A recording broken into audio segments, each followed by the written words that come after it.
Ang ginagawa natin so far sa limit is, well, intuitive definition. Either nagpa-plug in lang tayo or yung dinededuce natin yung limit from the graph itself. So, halimbawa, meron kang limit of limit of 2x minus 3 as x approaches 2. So,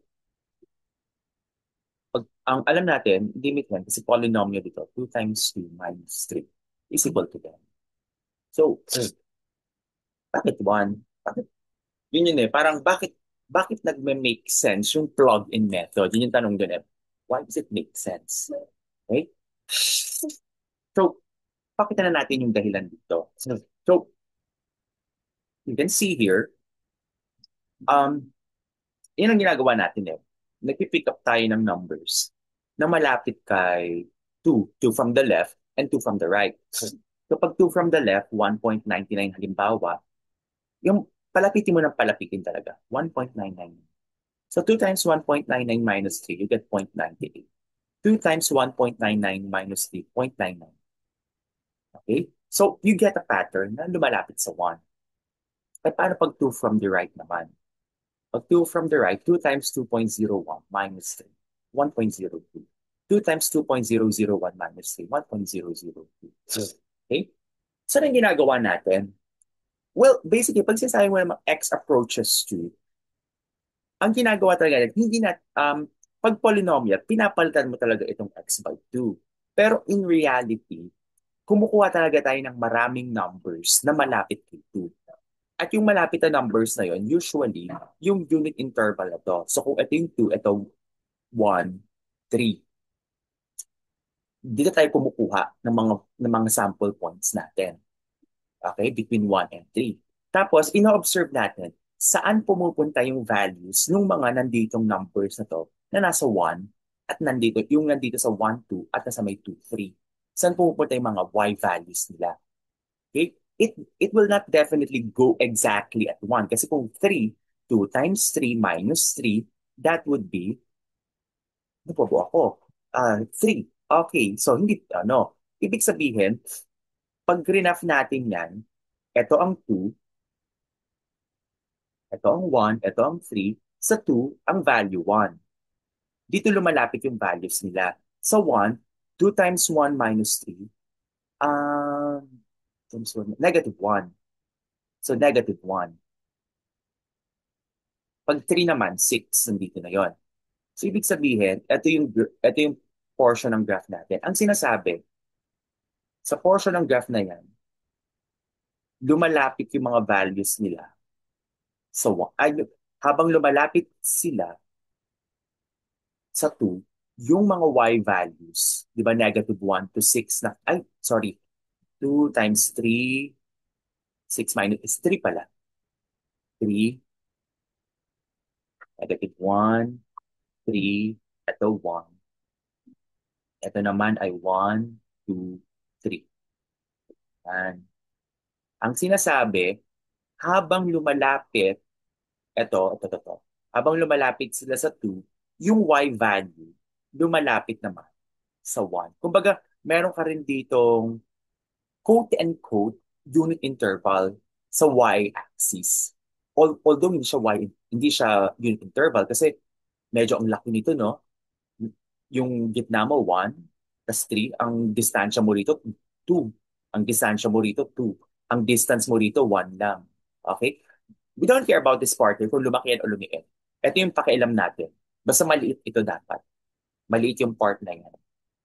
So, ang nangyayari, ang sinasabi mo, habang lumalapit yung XK2, ayan, ito yun, habang lumalapit yung mga XK2, yung mga Y, lumalapit naman kay 1. Ito yung mga Y from the left, ito yung mga Y from the right. Lumalapit. So, hinahanap natin, this time is, ang tanong, anong interval yung, pag pinili natin yung interval na 1, 3, para kay 2, ano yung interval na lalabas para kay 1? Yun yung kanina, yung nakita natin na sa y-axis. Ano yung interval? Yun talaga ang isang interpretation yun yung gagamitin natin interpretation ng limit talaga. Kung bakit yung plug-in method na gumagana. Kasi may pinipili lang tayong unit interval. Okay? Yung pinipili tayong unit interval sa x-axis, kapag plug in natin yung mga number na yon, may makukuha tayong unit interval din sa y-axis na na ito yung center natin, si 1. Okay? So I hope you get that idea. Iyan na natin siya. I-formalize natin ng konti. Okay, ito yung nangyayari. So, meron ka ditong A. Ito kanina yung 1 and, ano to? Ito yung, ito yung 2. 2 ba yung number doon? 2. Ito kunyari yung 1. Ito yung 3. So, kumbaga, ito yung malaki na talaga. Ito yung unang interval na pinili natin. Okay? At nung pinili natin yung 1, 3, ano yung lumabas na interval? Ang lumabas na interval ay -1, -1, 3. Yun yung lumabas na interval, no? 1, 3, -1, 3 yung lumabas na interval. Eh, ang goal mo nga, palapitin ng palapitin kay 2. So, paliitin mo ng paliitin yung interval. What if hindi ka magsisimula sa 1, 3? Ang gamitin mo interval ay 1.5, kasi ito naman, 2.5. Pinapaliit mo ng panapaliit. 1.5, 2.5. Ano na ngayon yung magiging bagong y interval dito? Or yung ano natin, tama, yung interval sa y-axis. So pag pinapalapit mo pa na pinapalapit yan, halimbawa, di ba 2 ito, kanina 1 point, binawasan natin ng 0.5, no? 1, 2, 3, tapos binawasan natin ng point, dinagdagan natin ng 0.5 to, binawasan natin ng 0.5 yung kabila, okay? Ay, 2 pa rin yan. Gawin naman natin itong bawasan pa natin ng 0.25, 1 point, at dagdagan natin ng 0.25, 1.75, ito naman, 2.25. Okay? So parang yung grades natin, yung kapag nakakuha ka ng 90 to 92, DOS ka, yung ganong idea. So, ang tanong, pag pinapalit mo na yung mga intervals natin dito, pinapalapit mo ng pinapalapit kay 2, ano nangyayari dun sa y interval din natin? Ganon din ba yun? Lumilit din ng lumiliit, ng lumiliit. Lumalapit sila kay 1. And as it turns out, oo, ganon yun yung nangyayari. Lumilit ng yun yung interval. So parang dati, nung algebra, isang number nagko-correspond sa isang number. That 2 times 2 minus 3 is equal to 1. One number corresponds to one number. But this time, sa calculus, hindi na numbers, kumbaga yung pina-plug in talaga natin. Intervals na. 2 multiplied by an interval minus 2 is equal to some interval. At itong interval na to, malapit kay 1. Okay? Or si 1, mahahanap mo dito sa loob. Okay? Yung 2, mahahanap mo dito sa interval na to. Kasi dati, yung 2 lang yung pina-plug in natin. Pero this time, the whole interval that bounds to. Tapos yung 1 mo, ang makukuha mo rin dito interval. So parang 2 times interval minus a number is equal to an interval. So, yun yung question. Pag may mga interval ba tayong nakukuha dito, may mga intervals tayong makukuha rin doon. So, yun yung spirit talaga ng limit. Kaya nagli-limit tayo. Parang, tinetesting mo talaga yung ano niya, limit. Ano bang hangganan, di ba? Pero yung parang, ano yung sa Tagalog? Yung, wag mong subukin ang aking ano, parang galit. No? Hanggang saan ang galit ko. Yung parang ganyan, yung hanggang saan mo siya gagalitin para talagang makuha mo yung value na yun. Okay, so here is the formal definition of a limit. Limit of f is equal to L as x approaches A if and only if, okay, ito na, for every epsilon, positive epsilon, there exists a positive delta such that if absolute value of x minus a is between 0 and delta, or greater than 0, less than delta, then the absolute value of f of x minus l is less than epsilon. Now, yung mind-boggling to. First time ko ito na-encounter ng undergrad. What? Papaganyan ka, teka, what? Okay, ito ang definition ng limits. Ang sinasabi nito, klase nito, for every epsilon, ito una natin yung part, ito yung una natin tingnan part. Okay? For every epsilon, there exists a delta. So, etong epsilon na to, ito yung nandito sa y interval. So, kung ito yung L mo, so kung 1, ito yung 1, tapos 'di ba may interval tayo sa y-axis, ito 1 minus epsilon itong dulong ito. Ito naman, 1 plus epsilon. Okay? So, ito yung 1 plus epsilon, 1 minus epsilon. Now, what is a delta? For every epsilon, there exists a delta. Ito yung 1 natin kanina. Ito yung 3. Okay? So, you can say na 2 plus delta, 2 minus delta. 2 plus delta. Anong delta mo doon? 1. Ang delta mo doon, 1. Kasi 2 minus 1, 1. 2 plus 1, 3. So pag pinaliit mo ng pinapaliit yung delta, kanina yung 1.5, dito 2.5, okay? Kasi ito naman ngayon yung 2 minus 0.5, ito naman 2 plus 0.5. So you get an idea. Dito, 2 minus delta. Dito, 2 plus delta. So ang sinasabi, for every epsilon, there exists a delta interval. For every epsilon interval, may delta interval. Sa bawat epsilon interval, okay, epsilon radius, yun yung ibig sabihin nun. Epsilon radius, pwedeng ganito kalaki, ganyan kalaki na epsilon radius, o ganyan kaliit. Sa bawat epsilon radius na meron ka, may delta radius ka na nagko-correspond. Kumbaga, ang sinasabi nun, 2 times question mark minus 2 is equal to epsilon radius. Pag may sagot ba ako dito, may makukuha ba ako dito, may sure ba akong ano dito, may nagko-correspond ba sa kanya na X interval or delta interval? Dapat meron. Kasi meron ka dito eh. May epsilon interval ka. Dapat may delta interval ka. Yung ginawa natin kanina, pinakita natin na pag may delta interval ka, may epsilon interval ka dito. Such that, okay, ano yung, ano to? Parang rewarding, etong dalawang ito na yung rewarding ito. Such that, ang delta mo, siya yung radius. Itong absolute of x minus a, ano lang yan? Yan yung distance formula. Ito yung, ito yung a, ito yung x. Gaano ba kalayo ang x sa a? It's x minus a. Actually, pag hindi kayo convinced, meron kayo dito, say this is 0, 0, ito ay 1, 1. Gaano kalayo ang 1, 1 sa 0, 0? Di ba? Square root of 1 minus 0 squared plus 1 minus 0 squared. Naalala yung distance formula from Pythagorean. Di ba? Ito yung 1, 1. 1 minus 0 squared plus 1 minus 0 squared. You get 1 squared plus 1 squared square root. You get square root of 2. Okay. Paano pag ganito?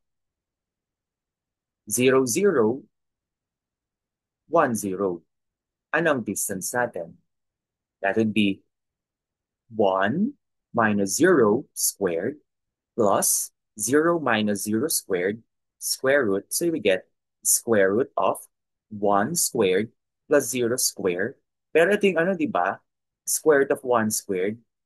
Pero alam natin, pag square root of 1 squared, 1 na lang yan. Pero kamukha niya yung absolute value of 1, di ba? Ayun yun. So kung meron ka ditong 0, 0, ito naman ay x, 0. Okay, x-intercept. So meron kang x minus 0 squared minus a plus 0 minus 0 squared, square root. So we get the square root of x squared plus 0 squared, the square root of x squared, absolute value of x. Okay? Yung a, hindi, ibig sabihin, distansya mo. Ito kasi, distansya mo mula sa origin. Kaya x minus 0. Pero what if ang distance mo dito ka na? Ito yung a0, x0.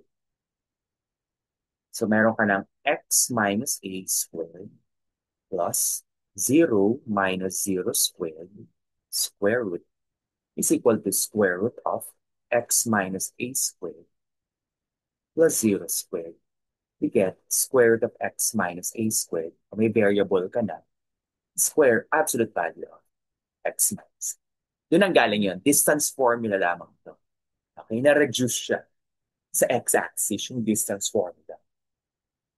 Then, kapag ang distansya ng ng ng x mo mula sa A ay within delta, yun yun. Ang sinasabi, ito yung delta interval natin.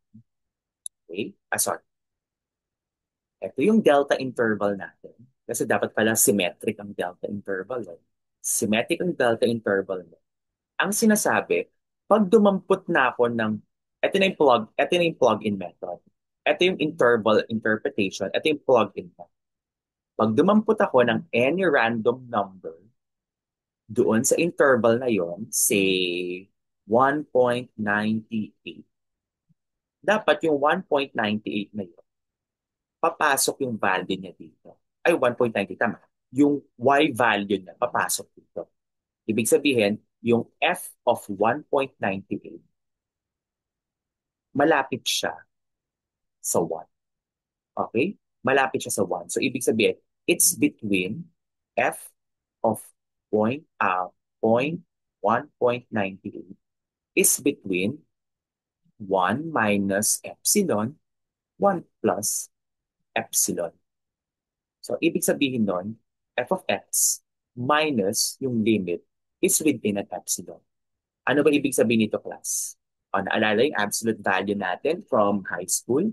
O, at yung kanina, geometric natin to in-interpret. Ito naman, ibang absolute value interpretation gagamitin natin. Pareho siya sa ano, no? F of x minus L is between epsilon and negative epsilon. Lipat yung L sa kabila, both sides. F of x is between L plus epsilon, L minus epsilon. Ayun yung nakuha natin kanina. Dapat yung F ay yung 1.98. Yung F of 1.98. Nasa loob siya daw. L minus epsilon, L plus epsilon. So kung gusto mo siya isulat ng sosyal, ito yung sosyal na pagkakasulat. O yun lang, pinasosyal lang yung sulat talaga ng ano. So ulitin natin, sa bawat interval, na may radius epsilon, meron ka interval na delta na nagko-correspond sa kanya sa x-axis. Such that, yung bawat numbers or bawat x doon sa delta interval na yon, yung image nila dapat malapit na malapit lang sa L at within epsilon distance na. Okay? Now, the reason kung ba't epsilon ang ginamit dito, epsilon is f of x is between L minus E, L plus E. Yung epsilon stands for the word term error. Okay? Ito yung gagamitin natin yung soon na idea, yung nag-error analysis tayo. Error siya. Ano pa pag gusto mo pag error? Di ba pag error ang pinag-aaralan, gusto mo maliit lang na malit ang error mo. So yun yung idea behind epsilon delta talaga. It was born out of the idea of error analysis. So kung gusto mo mapaliit yung error mo, kasi when you now go to industry, ang mga functions natin, hindi lang naman talaga 2x minus 3.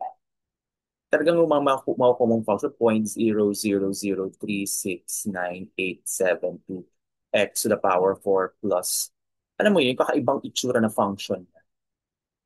And of course, pag niran mo sa computer yon, nag-plug in ka ng number doon, gusto mo yung number mo, yung makukuha mong functional number doon, may nilalapitan ka lang talagang number at yung error nila maliit.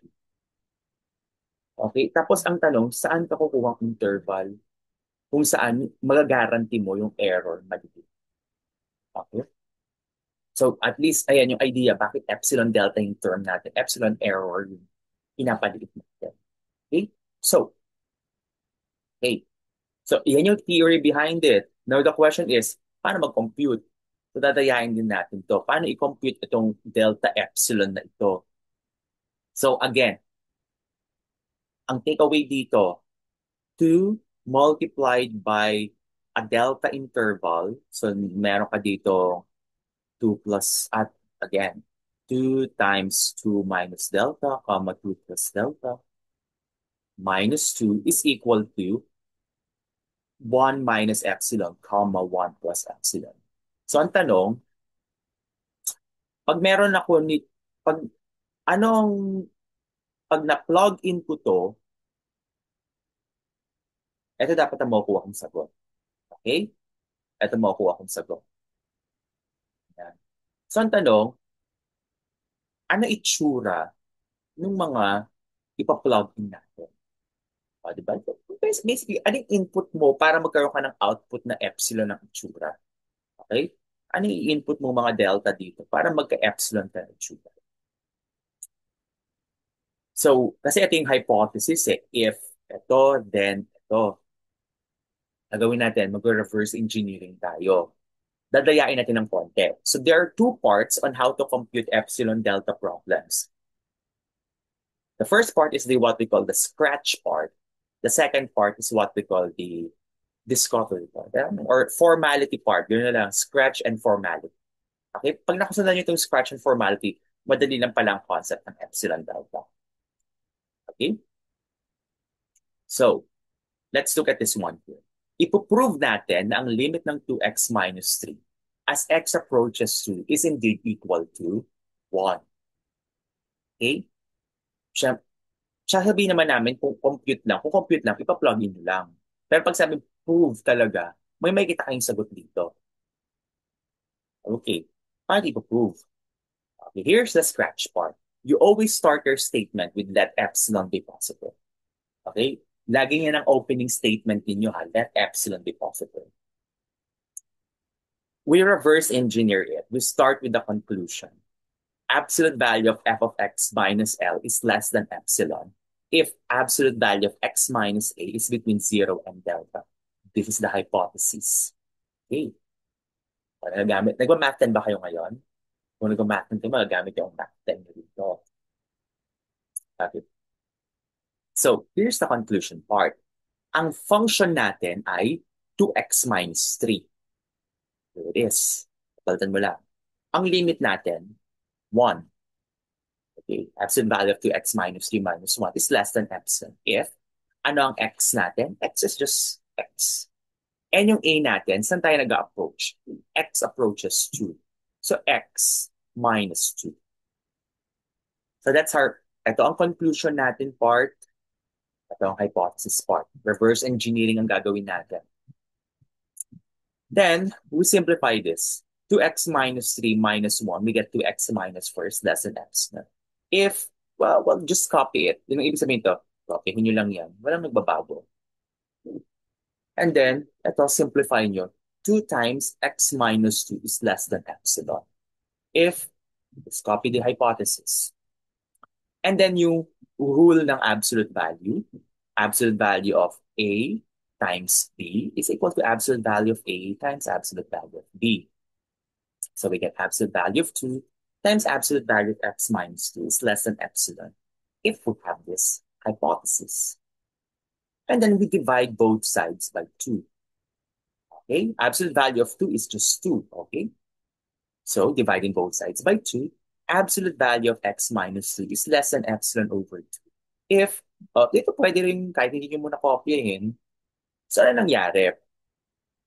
Ang goal mo, lumabas itong hypothesis part mo. Kasi naman talagang goal, di ba? Pag may hypothesis ka, lumalabas yung gamit niya sa conclusion. So ang goal mo, lumalabas itong hypothesis mo dito. So this absolute value of x minus 2 appears here in the conclusion part. So dahil may absolute value of x minus 2 ka na, is less than delta. At ang absolute value of x minus 2 mo rin ay less than epsilon over 2.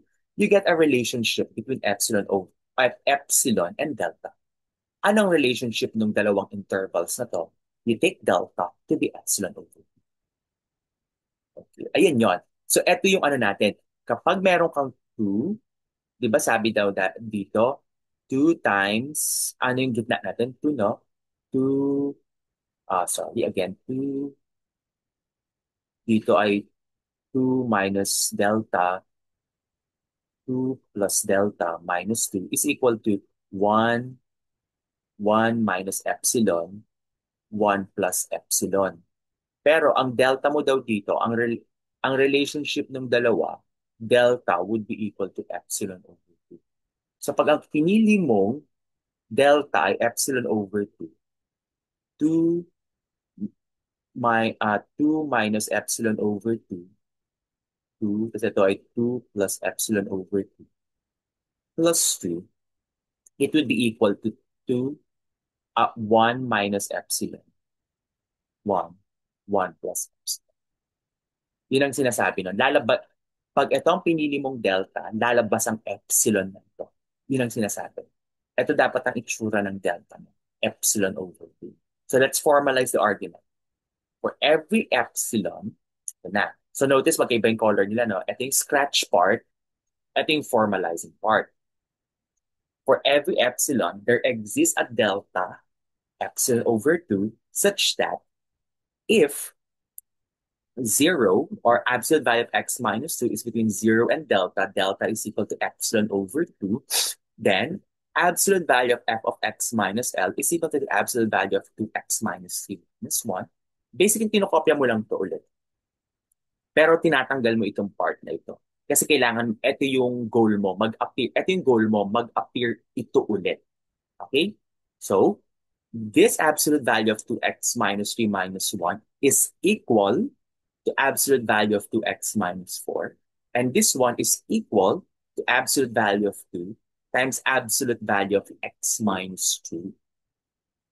Tapos factor out mo yung 2 times absolute value of x minus 2, which is less than. Okay, kita na no? Ito yung ano ha, ito yung string of statements. This is equal to this. This is equal to this. This is equal to this. Okay? This is less than this. Bakit yon?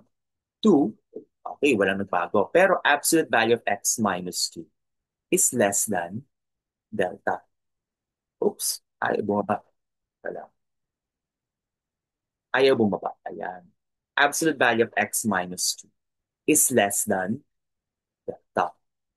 Kaya ayun, less than delta. Pero yung 2 delta mo, equal siya sa 2 times at equal tong delta, epsilon over 2.